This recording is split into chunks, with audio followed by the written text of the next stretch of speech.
Hey guys, it's Matt from Bullion Now, and we're back with another special international guest on this interview series. I have with me the very well known Mr. Silver Dragons. How are you going? Hey, what's going on, Matt? I'm doing great and super happy to be on with you. Nice one. Thanks for coming on and thanks for making the time. So let's launch in. What began your stacking journey? Oh man. Well, it's kind of funny. I think my journey started similar to a lot of other people because I had no money. I was super poor and I wanted to be able to save money. That was really the key for me was savings. And so I knew nothing about silver, I knew nothing about gold. But I had a buddy that I worked with who was a stacker, and he told me, he's like, you should just buy silver, just buy 1 ounce of silver, feel it in your hand and it'll change your life. And so I did. I was into coins already, but just numies like pennies and whatever. And so I bought my first ounce of silver and I was hooked. And it's crazy. Like before I couldn't save money at all. And now I've built this massive amount of savings in gold and silver. And I've learned so much along the way. And obviously the YouTube channel has been great.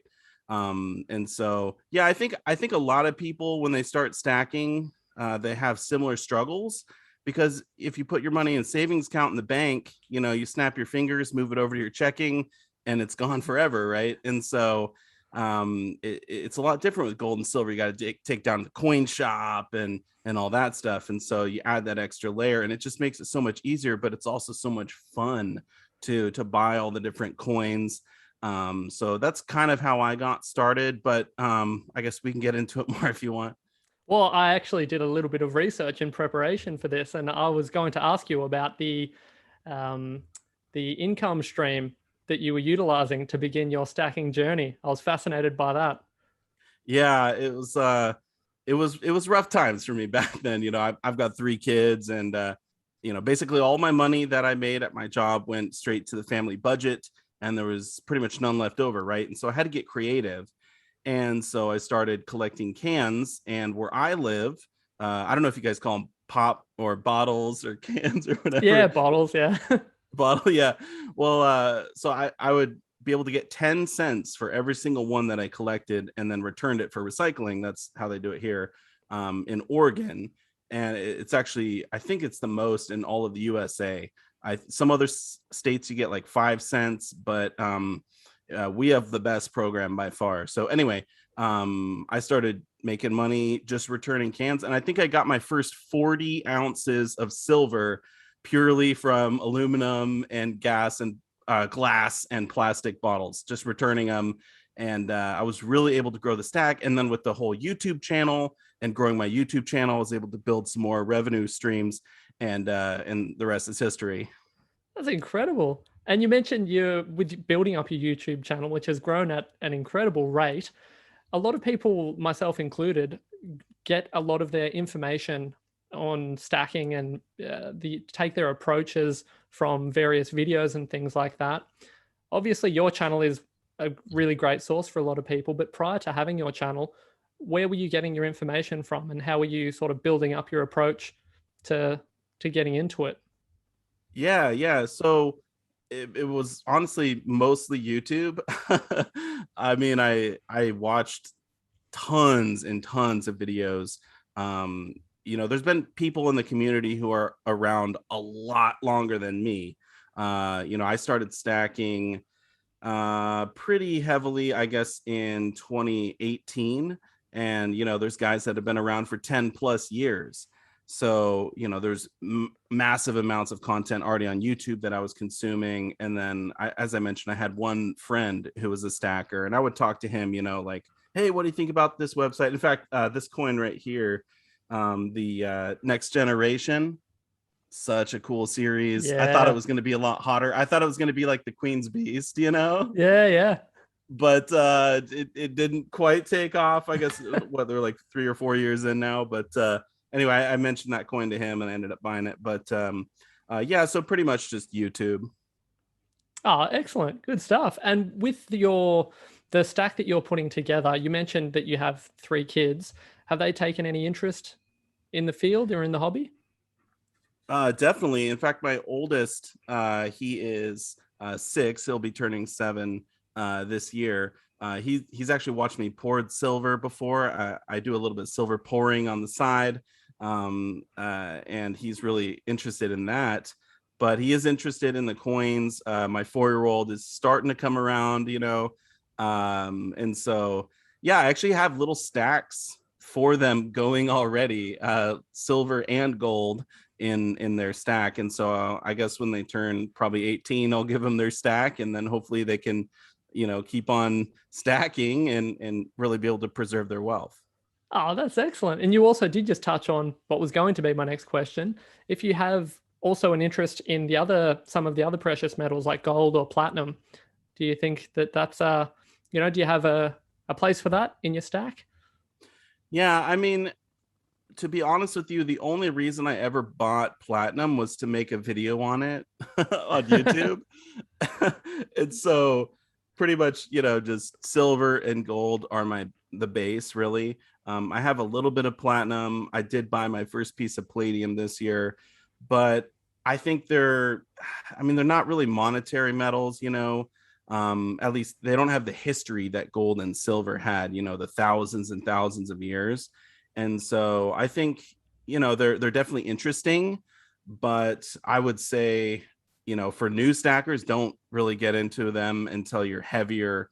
If you already have a big base of gold and silver, maybe you can mess around a little bit, but I say tread lightly. Who knows what the future will hold, but I feel like they're sort of more industrial metals. Yeah. And so, that's kind of my take.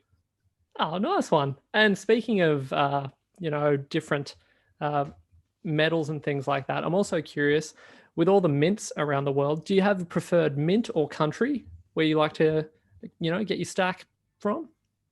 It's funny you mentioned that. Because I have all my like Australian silver laid out Very nice here. spread. I love it.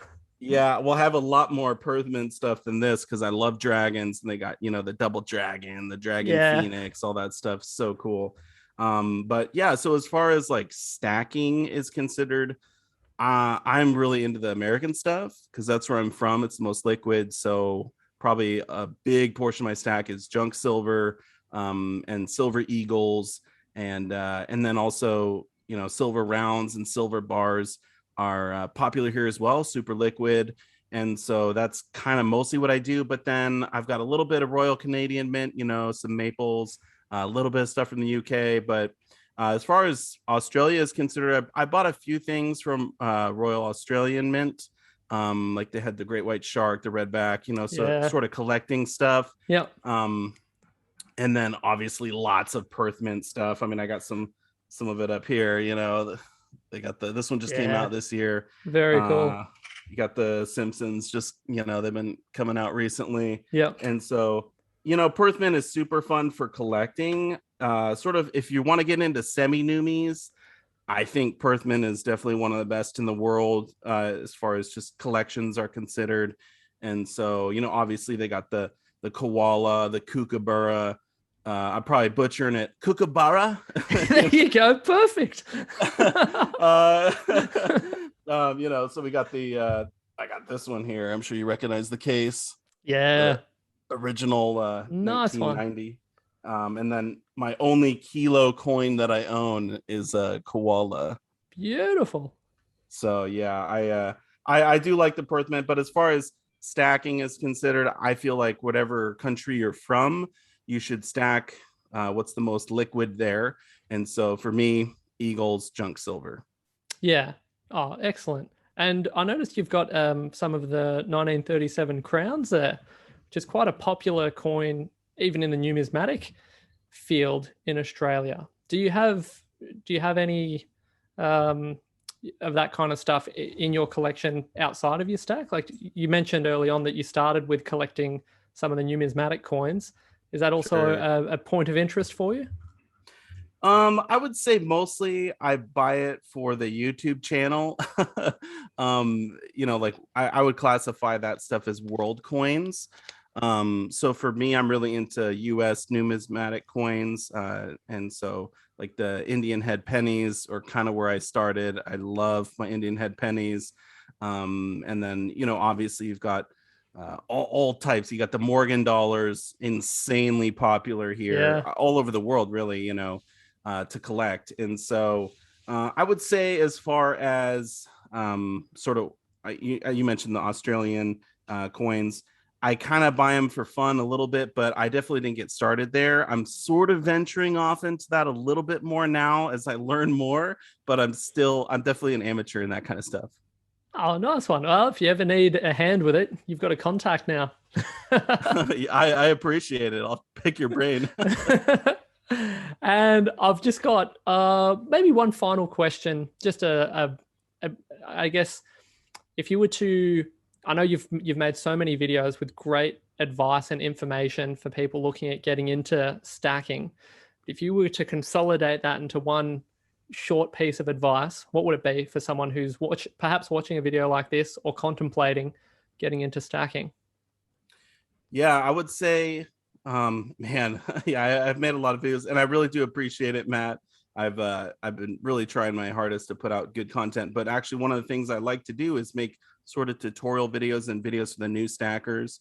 And so I would say, if I could sort of bring that all into one thought, it would be, when you first get into it, build up a base before you go crazy with the fun stuff, which is so incredibly hard to do, because when people get into stacking, they see all these videos, and I'm guilty. I make crazy videos with fun pickups. You got the swans and all the other fun stuff you can collect. And it's like, you see this shiny stuff and you just start going crazy with that. But I would say, stay focused, build up a pretty large stack of the liquid, easy to offload stuff first, and then you can have fun after that. So that would be my advice. I think that is very well put, and I think that is very valuable information, as is a lot of the content you discuss in all of your videos. So for those watching, Silver Dragons, there'll be a link in the description down below. Make sure you go and give him a follow, and you will learn a lot about the industry. So it's a lot of fun. And as always, like, share, and subscribe, and share this video around with anyone that you think may be interested, whether they're just starting out or they've been stacking for a while. And that's it from me. Awesome. Have a great night. Thanks.